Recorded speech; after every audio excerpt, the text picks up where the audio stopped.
Donc ça, c'est ce qu'on appelle donc une SMT. Vous voyez, là on est sur le silver et là sur le gold, vous voyez, on a pris ici la liquidité. Donc une SMT, c'est quoi? Donc ceux qui connaissent pas la SMT, c'est quoi? C'est tout simplement une prise de liquidité qui se fait en divergence avec un autre actif qui est corrélé au vôtre. C'est-à-dire, je m'explique. Très simplement, vous avez le gold qui est corrélé par exemple au silver. Je vais plutôt regarder les prises de liquidité qui se font sur le silver et qui ne se font pas sur le gold ou inversement. Et là, pour le coup, vous voyez que justement, vous voyez ici, sur le gold, on a pris la liquidité du lot de Trezor 45, alors que sur le silver, vous voyez, le lot de Trezor 45 n'a pas été pris.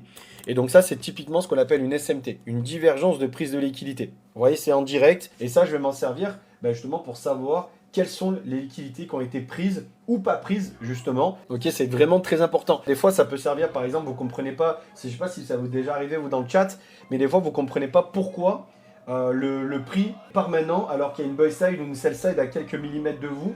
Et bien tout simplement, des fois, ça peut que le graphe qui est corrélé au vôtre, tout simplement, ait pris cette liquidité.